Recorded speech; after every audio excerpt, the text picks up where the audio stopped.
Hi guys, मेरा नाम है साहिल खन्ना और आज की वीडियो शुरू करते हैं। सबसे पहली न्यूज़ है एसबीआई की। तो एसबीआई ने अपने interest rate bulk term deposit के ऊपर बढ़ा दिए हैं। 2 करोड़ से ऊपर का अगर आप डिपॉजिट कराते हैं तो आपको 3.5% का रिटर्न मिलेगा। पहले 3% के आसपास मिला करता था शॉर्ट टर्म के अंदर, और रिलेटिवली मीडियम टर्म के लिए आपको 3.1% का मिला करता था। अगली खबर बहुत बड़ी खबर है मेरे हिसाब से, और एलॉन मस्क की है। तो कई लोग बोलेंगे एलॉन मस्क ज़्यादा करते हो, पर बहुत इंपॉर्टेंट खबर है। वो ये है कि ऐसा रिपोर्ट का कहना है कि एलॉन मस्क शायद जो अभी डील कर रहे हैं ट्विटर वाली, उसको और कम रेट में ले जा सकते हैं।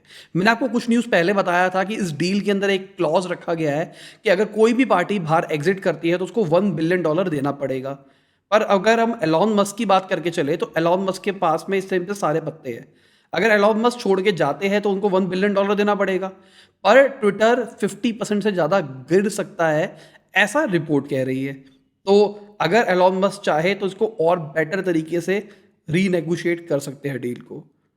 तो देखते हैं क्या होता है इस चीज़ के ऊपर। इससे पहले एलॉन मस्क ने बोला था यूरोपियन यूनियन के जितने लॉज हैं उन सबका हम फॉलो करेंगे, उन सबका पालन करेंगे ढंग से। तो एलॉन मस्क तो इंटरेस्टेड दिखाई दे रहे हैं, टेम्परेरी सीईओ बनने वाले हैं कंपनी के। पर उन्होंने बताया था कि भाई वो टेस्ला के भी सीईओ नहीं बनना चाहते थे। उन्होंने बहुत ज़्यादा मेहनत करी थी कि वो टेस्ला के सीईओ ना बने, पर उनको बनना पड़ा। सीईओ एक रिस्पॉन्सिबिलिटी होती है कि आपको कंपनी चलानी है और कंपनी ग्रो करनी है।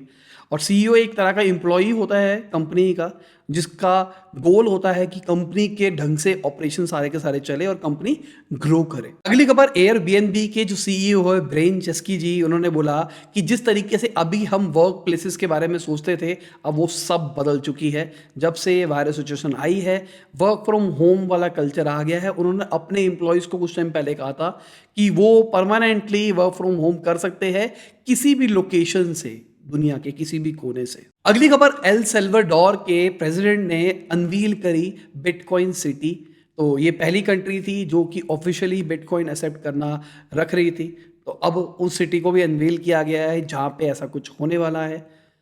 मुझे ऐसा लगता है कि बिटकॉइन तो शायद राजा नहीं बनेगा। अगर क्रिप्टो वाला सीन रहेगा भी तो बिटकॉइन तो नहीं रहेगा, कोई और करेंसी उसको रिप्लेस कर देगी आने वाले टाइम में। पर क्रिप्टो में ही उनको पूरा ओवरऑल डर लगने लग गया है।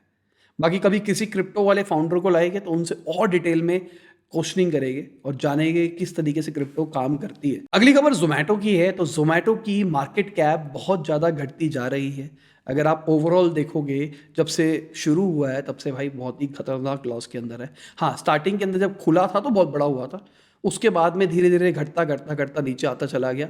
अभी हाल ये आ गया है जो उनका प्रीवियस प्राइवेट राउंड था उससे भी नीचे पहुंच गए हैं।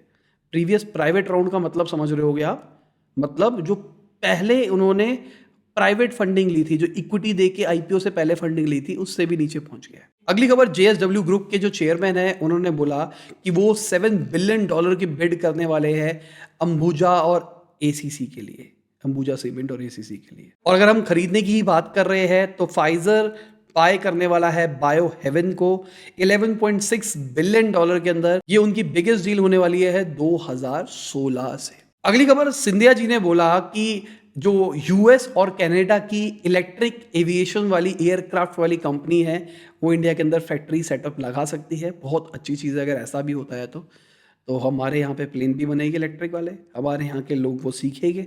उसके बाद हो सकता है कि यहाँ पे भी बहुत सारी स्टार्टअप्स बने जो इसके ऊपर काम कर पाए। अगली खबर टाइगर ग्लोबल की है। तो उन्होंने $17 बिलियन का लॉस रिपोर्ट किया, जो अभी टेक सेल ऑफ हो रहा है उसके अंदर। तो भाई पूरी टेक इंडस्ट्री की बैंड बजी पड़ी है दुनिया के अंदर, वो सबके शेयर्स घटे जा रहे हैं। जो जीरोधा के सीईओ है, उन्होंने तो ये भी बोल दिया कि ऐसा लग रहा है जो टेक बबल बस्ट हुआ था पहले, उस जैसी फील आ रही है थोड़ी थोड़ी। अगली खबर हमारी फाइनेंशियल मिनिस्टर की है। तो उन्होंने एडिबल ऑयल के ऊपर बोला कि हम टैप करने की कोशिश कर रहे हैं नई अपॉर्चुनिटीज़ को, जहां से हम इंपोर्ट कर सके एडिबल ऑयल को। तो भाई अभी हमने देखा सनफ्लावर ऑयल का सीन कि हम फंस के रह गए।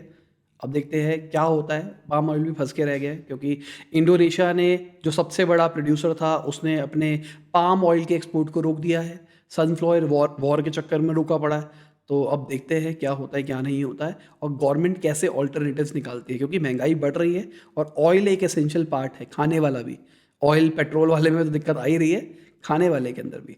पेट्रोल वाले के अंदर मुझे पर्सनली लगता है शायद गवर्नमेंट एक रास्ता निकाल लेगी, हम रशिया से सस्ते रेट के अंदर ले पाएंगे क्योंकि पूरी दुनिया उनसे नहीं ले रही। अगर मैं रघुराम राजन जी की बात करके चलता हूं तो उन्होंने बोला है कि गवर्नमेंट को अगर बचना है तो इंक्लूसिव स्ट्रैटेजी रखनी पड़ेगी ताकि पूरा ग्लोबली सबके सब इकोनॉमीज रिकवर हो पाए। इंक्लूसिव मतलब सबके सब दुनिया वाले साथ में मिलके काम कर रहे हैं। अभी के टाइम पे हमारी गवर्नमेंट को हम देख रहे हैं वो बहुत ज़्यादा फोकस कर रही है कि आओ इंडिया में फैक्ट्री लगाओ, इंडिया में फैक्ट्री लगाओ, इंडिया में फैक्ट्री लगाओ, और इंडिया के अंदर लोगों को भी प्रोत्साहन दिया जा रहा है कि आप अपनी फैक्ट्री लगाओ, अपना बिजनेस करो, हम आपको सब्सिडी देंगे, आप स्टार्टअप करो, हम आपकी हेल्प करेंगे, हम आपको बहुत सारी प्रिविलेजेस देंगे। तो बेसिकली गवर्नमेंट क्या कर रही है, अपने आप को स्ट्रांग करने की कोशिश कर रही है। अब रघुराम राजन जी का कहना है कि ये गलत बात है, हमको पूरी दुनिया को साथ लेके चलना चाहिए। भाई मैं थोड़ा सा इसमें अगेंस्ट हूँ, मुझे पर्सनली ऐसा लगता है, ये मेरे पर्सनल विचार है, पहले बता रहा हूँ, मैं कोई नहीं होता उनको कुछ बोलने वाला, पर मुझे लगता है कि गलत नहीं है इस चीज़ के अंदर, क्योंकि भाई चाइना भी तो इतना पावरफुल था ना, पर कोविड के बाद में अभी वो टूटा हुआ है। ये मौका है हमारे पास में, हम ग्रो कर सकते हैं। इस टाइम पे हमारे पास यूथ है, हम ग्रो कर सकते हैं, हम फोकस करते हैं ना इन चीज़ों के ऊपर। मुझे पर्सनली लगता है कि बहुत बड़ी अपॉर्चुनिटी है इस टाइम पे, अगर हम कैश करें। और हम देख रहे हैं पूरी दुनिया हमारे हिसाब से चल रही है, अगर ना चल रही हो तो दिक्कत हो। कई लोगों का कहना है कि एक ना साइलेंट सैंक्शन लगाया गया है इंडिया के ऊपर ताकि, क्योंकि करेंसी बढ़ रही है। ये चीज़ मुझे खुद नहीं पता है कि क्या सीन है इसके पीछे। मैं कोशिश कर रहा हूँ किसी इकोनॉमिस्ट को लाने का, इसी चैनल के ऊपर एक लाइव स्ट्रीम करेंगे, ट्राई करते हैं कोई मिल पाए ढंग का, पर मैं गारंटी नहीं देता। तो इसी चैनल के ऊपर लाइव स्ट्रीम करेंगे, मैं कम्युनिटी पोस्ट डाल दूंगा, तो थोड़ा सा एक्टिव रहा करो उसके ऊपर भी कि हम कर रहे हैं लाइव स्ट्रीम, और उनसे हम इस बारे में बात करेंगे क्या हो रहा है, ये करेंसी का क्या हो रहा है। यूएस में बहुत सारी करेंसी छपी है, फिर भी उनका डॉलर नहीं टूटा, हमारा डॉलर, हमारी रुपये की वैल्यू बढ़ती जा रही है। ऐसा क्यों हो रहा है, जानना है मुझे ढंग से ना। मेरे पास इस पर बहुत सारे क्वेश्चंस हैं, तो वो आएंगे, तो आप लोगों के भी जो क्वेश्चंस है नीचे कमेंट में डाल देना।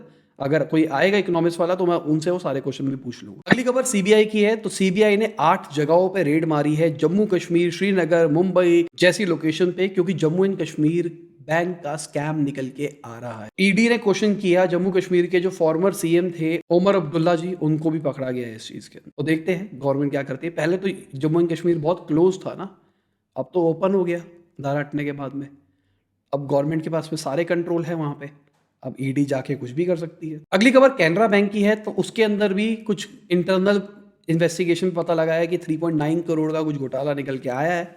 अब देखते हैं उसके ऊपर क्या होता है क्या नहीं होता है, पर मुझे लगता है कि इतना कम घोटाला जो है ये सिर्फ दिखाने के लिए बड़ी कहानी भी हो सकती है, क्योंकि इतनी छोटे छोटे तो होते ही रहते हैं। अगली खबर भारत पे से है। तो वहां पे बहुत सारे एम्प्लॉयज को निकाला गया है, और जो उनके एक्स को फाउंडर थे अशनीर जी, उनके जो रिजर्व शेयर थे उसको भी हड़प लिया जाएगा, क्योंकि उन्होंने गलत तरीके से काम किया है, ऐसा कंपनी का कहना है। अगली खबर स्विगी की है। तो स्विगी बहुत ही ज़्यादा कोशिश कर रहा है प्रॉफिटेबिलिटी की तरफ, जो कि हम पिछले कुछ टाइम से देख रहे हैं।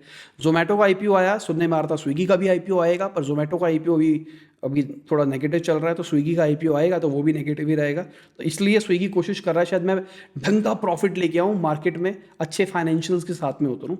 तो देखते हैं क्या होता है क्या नहीं होता है। तो स्विगी अभी क्या कर रहा है, स्विगी ने अपने स्विगी डेली के ऑपरेशंस खत्म कर दिए हैं। 5 सिटीज इंक्लूडिंग दिल्ली और मुंबई। अभी करंटली वो बेंगलोर में काम करेंगे और वहाँ पे डबल मेहनत से काम करेंगे। उनके जो सीईओ है उनका कहना है अब हम प्रॉफिटेबिलिटी की तरफ जा रहे हैं, अपने बिजनेस मॉडल को और निखारने की कोशिश कर रहे हैं। आप स्विगी सुपर यूज़र हो या फिर नहीं हो, अगर हो तो किस सिटी में हो नीचे कमेंट में जरूर बताना, और क्यों यूज़ करते हो ये भी बता देना। और स्विगी वाले देख रहे हैं तो नीचे कमेंट पढ़ लेना। और जो स्विगी की दूसरी सर्विस है स्विगी जिनी, उसको भी बंद कर रहे हैं। अब क्यों कर रहे हैं, क्योंकि स्टाफ की कमी पड़ रही है। अब ये एक तरह का डंजो का कॉम्पिटिटर टाइप्स था कि यहाँ से वहाँ सप्लाई करने वाला। अब बेंगलुरु के अंदर भी इसको रोका जा रहा है, मुंबई के अंदर भी इसको रोका जा रहा है। अगली खबर हमारे देश की यूनिकॉर्न्स की है। तो हमने देखा, अभी हमने 100 यूनिकॉर्न्स देखी है अभी रिसेंटली, और उसमें से हमको पता लगा कि बहुत ही कम है जो प्रॉफिटेबल है, जिनको हम कहते हैं प्रॉफिकॉन।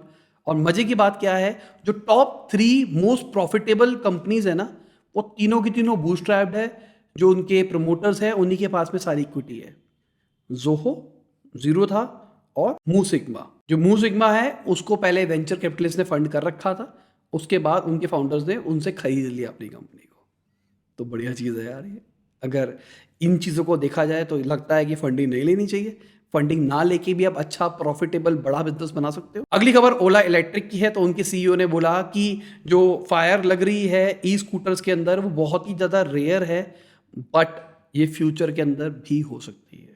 बेसिकली जो ओला इलेक्ट्रिक के स्कूटर्स में आग लगी थी, इन्वेस्टिगेशन में पता लगा कि फॉल्टी बैटरीज के चक्कर में ऐसा हुआ है। कोई ऐसा नहीं था जितने लोग बहुत सारे बोल रहे थे कि बैटरी इंडियन स्टैंडर्ड के हिसाब से नहीं बनाई गई, ये नहीं किया गया। ऐसा रिपोर्ट्स कह रही है, रियलिटी मुझे नहीं पता कि क्या है। तो अब उन्होंने बोला है कि फ्यूचर में भी ऐसी चीजें हो सकती है। तो भाई ये तो खतरनाक बात है ना। अगली खबर डिलीवरी के आईपीओ की है। तो उनका आईपीओ आने वाला है। उन्होंने 64 एंकर इन्वेस्टर्स को कर लिया है बुक। तो देखते हैं क्या होता है उनके आईपीओ का, और क्या आप उसके आईपीओ के लिए इंटरेस्टेड हो या फिर नहीं। अगली खबर फोर्ड की है। तो फोर्ड ने अपने कुछ शेयर्स रिवियन के अंदर बेच दी है, जो टेस्ला का कॉम्पिटिटर है। कहा जा रहा है $214 मिलियन की उसकी वैल्यू है। तकरीबन 80 लाख शेयर्स उन्होंने बेचे हैं। अभी करंटली वो 93.9 मिलियन शेयर्स ओन करते हैं। और इसके बाद में भाई रिवियन के शेयर्स बहुत गंदे तरीके से घटे, 21% घट गए जब ये खबर निकल के आई। और इसी के साथ ये वीडियो खत्म होती है। उम्मीद करता हूं आपको मजा आया होगा। लाइक कर देना, शेयर कर देना, कमेंट बताना वीडियो कैसी लगी। बाय, गुड नाइट, शब, खुदा हाफिज़, गुड मॉर्निंग, गुड आफ्टरनून, जब भी आप वीडियो को देख रहे हैं। और भाई आज बना ली अपनी शक्ल दिखा के वीडियो, 5000 लाइक कर सकते हो। अगर कर दोगे तो मैं शक्ल दिखाऊंगा आगे भी अपनी, करके दिखाओ, देखते हैं कितने ले जा पाते हैं हम। अगर बहुत ज़्यादा फर्क दिखेगा तो पक्का यही बनाना शुरू कर दूंगा, पर इसके लिए बहुत एफर्ट करने पड़ेंगे यार, ये मान के चलो।